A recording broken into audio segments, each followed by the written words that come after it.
Welcome back to the TEHNC podcast. I am here with my very good friend, mentor, wise counsel, Gerry Hiken, about whom I made another film you can check out at some point. But yes. Gerry today has some words he wants to say, and he said, I want to come on and start talking. Yes, that's exactly right. I don't want to waste any time. The subject is the American class system and the Democratic primary and how they connect and how they have connected for me in a very interesting way. Well, I'll start out with a joke. It's an old joke, and it's a good one. Two Cambridge Dons, we'll call them Percy and Bill for the sake of identification. And Percy says to Bill, what are you working on now? And Bill says, the persistence of the American class system. Oh, says Percy, I didn't think Americans had a class system. That's why it persists, says Bill. Boom, boom. It is, in fact, an unspoken and unspeakable subject. If you even bring it up, people will not know what they're talking about. I experienced it in so many little ways. I'll give you a couple just for the fun of it. My sister, who had aspirations for wealth and married into wealth, for which we are grateful because it helped us in the end. And she insisted that if she talked about the utensils with which we eat, she would always say flatware. If we use silverware or cutlery, flatware. A friend of Barbara's, who was born in Wales, lived poor, got educated on a scholarship at a fancy girls' school in London, became friends with Barbara when we moved here, and at dinner one night at somebody's house, Barbara said, oh, I think I would like a white meat. And B looked at her and said, you mean breast? There have been moments when, for example, people in Boston are asked if their ancestors came over on the Mayflower. And their ready answer with a smile is, we sent the servants ahead with the luggage. The first Americans to contemplate what it meant to have a democracy were looking for a model. I think they took Athens, because before that I don't think any place called themselves a democracy. Something of the people, the demos. And when they started writing the Constitution, I think I have to sit up a little more energetically. Even an old man has to sit up. The Constitution had come to the point of who was enabled to vote. And it quickly became established that they would use the model of Athens. Landowners, male landowners. And what they didn't know, and I think I'm amused that they didn't know it, was that male landowners were privileged in another very curious way. They were indulged, if you might call it, in putting their penises into younger men, into women that would consent, or even slaves who would not consent. And sometimes, as a court case once in Athens came up, a little boy who belonged to another person and was taken to court because he was spoiling that man's property. So when these privileged Athenians were ever caught or proven to have received a penis into their body, they weren't punished, they weren't fined, they weren't even maligned, but they lost their vote. They were no longer citizens. They were landowners, but they were no longer citizens. Well, the Americans faced a similar question.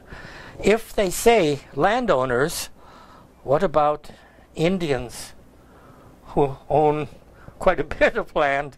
Could they vote? Well, no. We have to say white men who are landowners.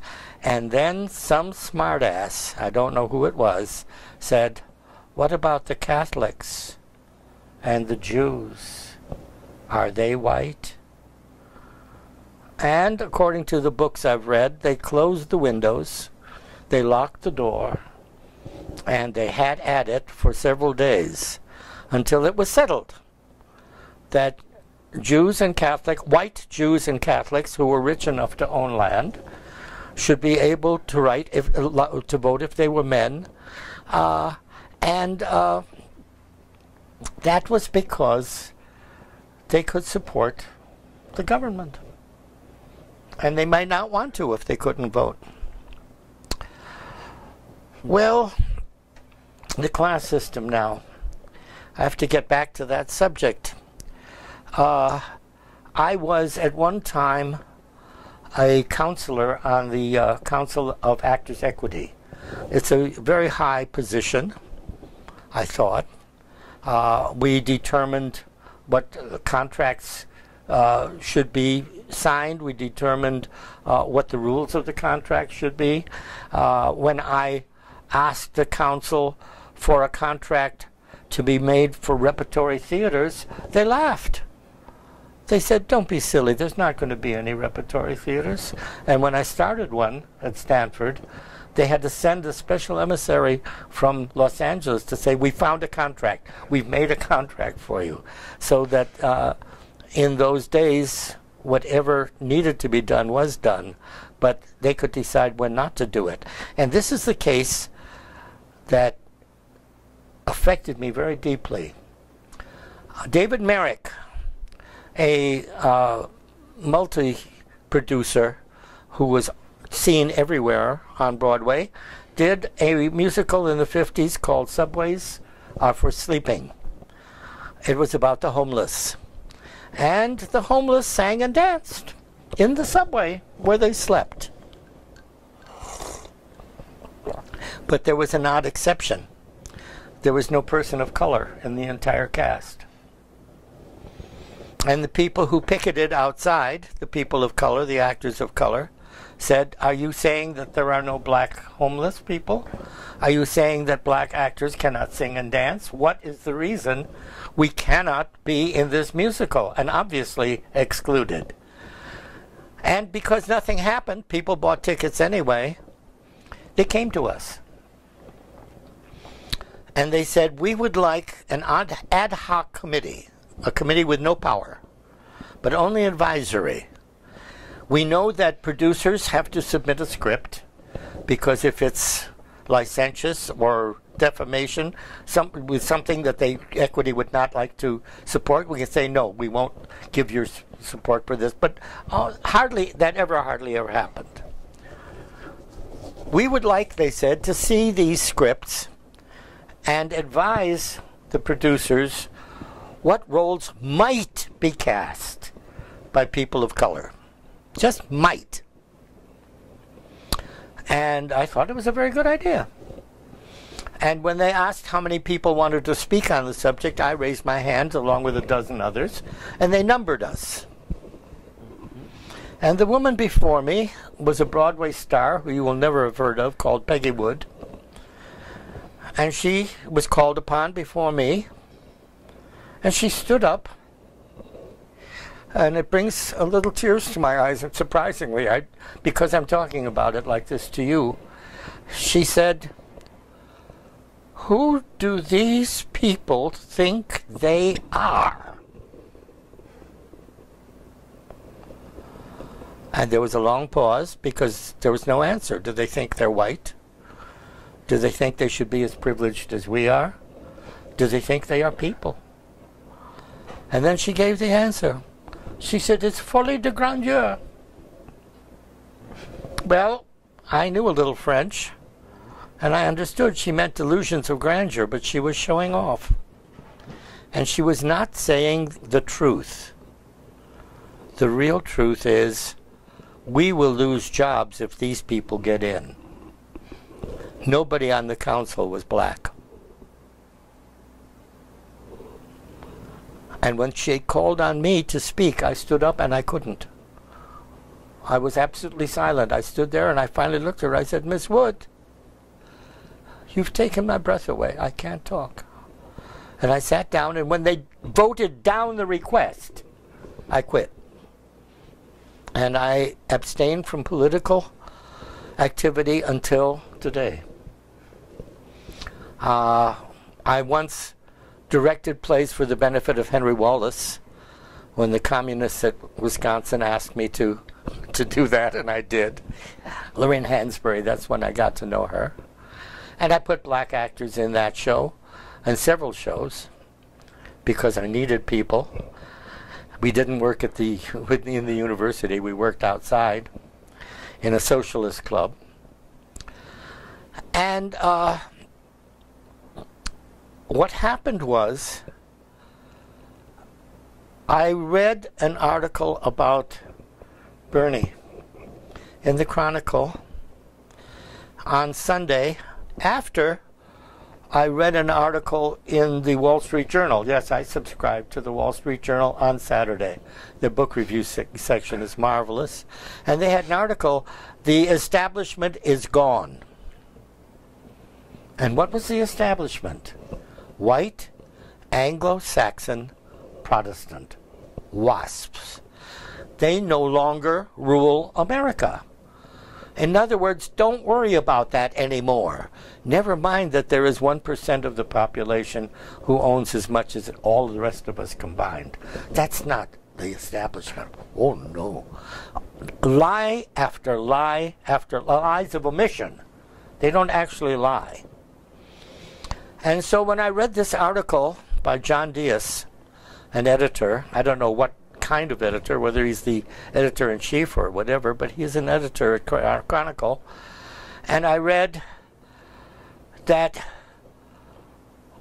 what does Bernie Sanders, who has launched an aggressive, progressive agenda,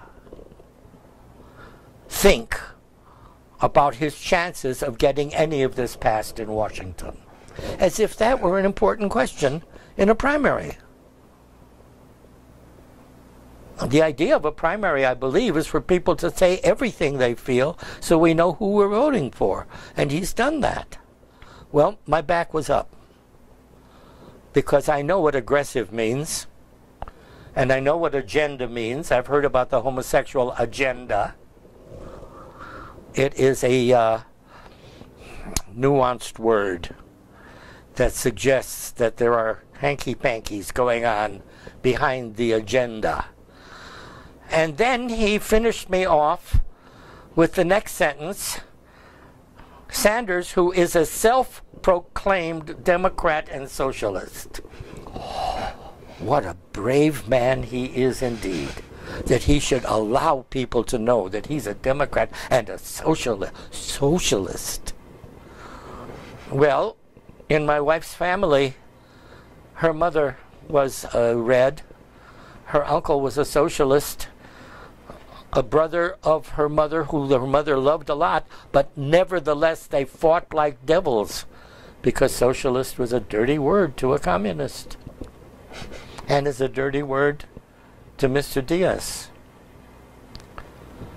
And then I see that the whole article is giving, no matter what credit they seem to be giving to Bernie, they are giving all the reasons you should not even not vote for him, but not allow him to run.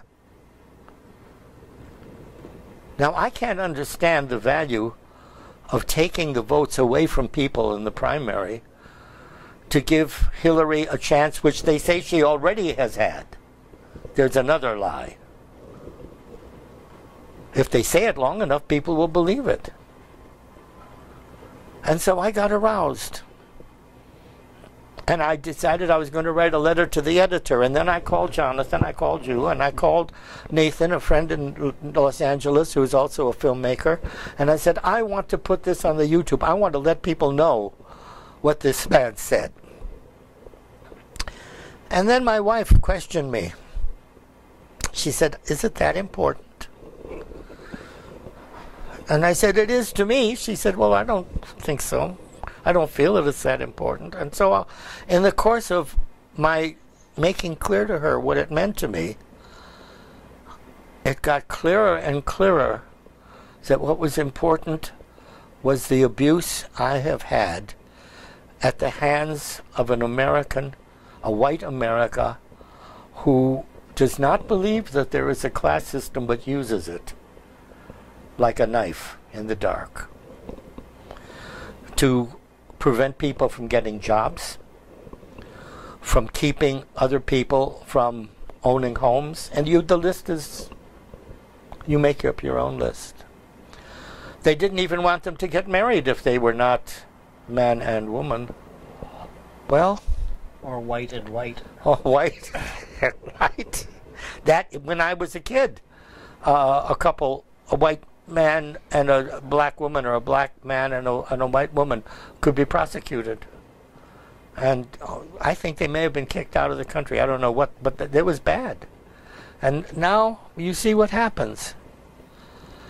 And so I've come to you because of that camera. I did have an idea of another joke, and I think I'll tell it. It's on me. Barry is being pilloried in a silly way, I believe, because of those stupid words, an aggressive, progressive agenda, self-declared, self-defined. Bernie. What do I call him? Barney? You said Barry. Barry, well. Barry Obama. Barry, never. Bury me not. Bernie. No, Bernie. Yeah, well, one of the things that's been interesting in this cycle, I've talked about a lot with yes. you and others, is the way that all the people who are supporting Bernie now, because there's such a large number of them, they're really seeing how warped the media is, how it's not my God. at all a representation of truth, but they're in the tank for Hillary. They've marginalized Bernie. They've ignored all his huge rallies. They're and now, him as if he's a pie-in-the-sky idealist yes. with no real ideas. He can't get anything done. And now they are making his ideas the reason not to vote for him. Right. They're well, I was people that he doesn't know what he's talking about. I was in a play by Samuel Beckett called Endgame. I played the part of Clove, a servant for a blind man. And at one point, by my own choice, I walked back and forth in front of his unseeing eyes, and I went,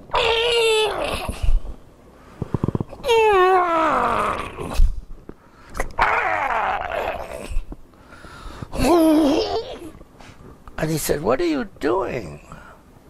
I said, "I'm having an idea."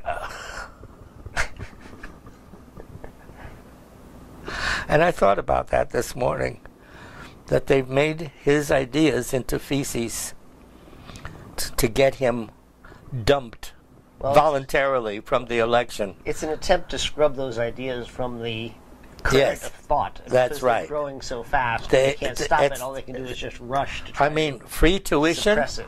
Oh, cut taxes. Oh, free healthcare, free tuition, and all of these. He has a plan that apparently is pretty workable. Yes, but they will not talk about the workable part. Right. But now, thanks to the Panama Papers, people are realizing there's trillions of dollars stashed in overseas accounts. That alone could pay for tuition and healthcare for all Americans. Well, the amount of money that's out there that's being hoarded by wealthy people, and that's one of the things he's talking about. I am here in my solitude of age to say, please, give me before I die a chance to watch that this man at least can run the whole race.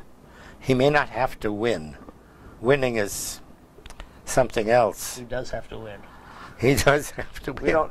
People are realizing we don't have 4 to 8 more years of minor incrementalism. I know, but if he doesn't, people in third world if he gets through the whole thing with all of the people who voted for him, he's already won. He's made a name that will be honored for a very long time. Now, I have one more word to say before we shut down the shutter. People may notice that I'm wearing a Ralph Lauren shirt, polo. You're a Tony fellow. A Tony fellow. And they say this is somebody who doesn't like the class system. Well, never fear. I got it from the Goodwill or from the Discovery Shop where the money goes to cancer. But Ralph Lauren has not got a penny from me. I love his shirts. I don't like him. That's it. Thank you. Peace out.